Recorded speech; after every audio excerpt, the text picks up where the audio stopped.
Ark-La-Miss News Update. Wednesday afternoon, thanks for tuning in to NBC News Daily. I'm Randy Stone with your Midday Ark-La-Miss Update. One person is dead and 4 more are injured following a fire and explosion in Union Parish on Tuesday. Those details are limited right now, but we do know that the incident happened near Johnson Road in Farmerville. First responders from several different departments were called to this scene, and part of Highway 15 North was shut down. Well, as of now, the highway has reopened, but officials are asking for drivers to use caution in this area while first responders are still at the scene.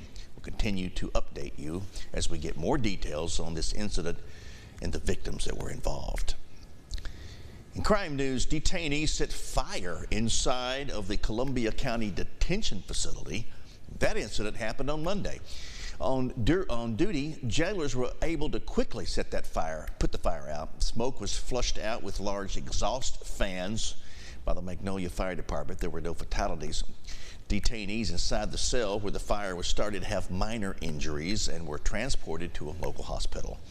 All of the detainees are back at the detention facility now, and we'll keep you updated on air and online at myarklamiss.com as we receive more information on a possible escape plan. Continuing our fire coverage out of South Arkansas, an El Dorado business shut down briefly Tuesday when a fire broke out in the parking lot. It happened at Zen Leaf, a medical cannabis dispensary.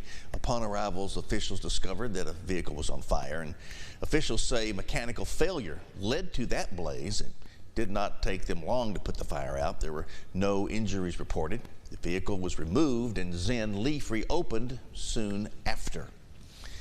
In community news, work has begun on a new civil rights trial in Jonesboro in honor of the Deacons of Defense. That's an armed African-American self-defense group. It was founded in November of 1964 during the Civil Rights era. NBC 10's Nick Summer has those details.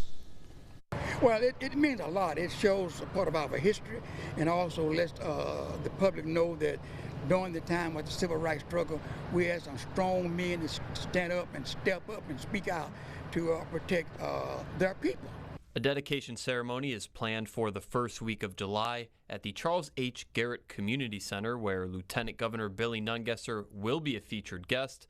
Following those in attendance will move to the Civil Rights Trail location, where markers commemorating local members of the Deacons of Defense will be unveiled. Well, what we're going to do here is called Deacons for Defense and Justice marker will be installed here on this site on Thursday, July the 6th. This new project will give residents a safe walking trail to use, but also it will pay homage to some of the town's former leaders who helped to make the community what it is today. And now they are being recognized, and we're so grateful that the Lieutenant Governor and the tourism people decided that they wanted to recognize those folks for what they have done for this parish and town. And now, Storm Tracker Doppler weather with meteorologist Chase Ward.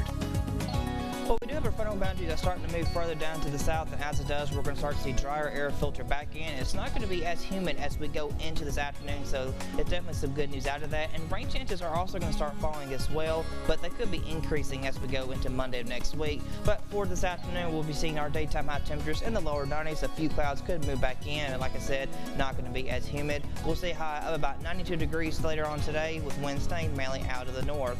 For tonight, we'll see a low of about 71 degrees, staying mostly clear. Winds will be out of the north 5 to 10 miles per hour, and rain chances will be right around 0. Now for tomorrow, we could see rain chances around 10%, so can't rely on a spotty shower. So we'll see a high of 91 for tomorrow afternoon. It's going to be staying warm. Winds will stay calm out of the north.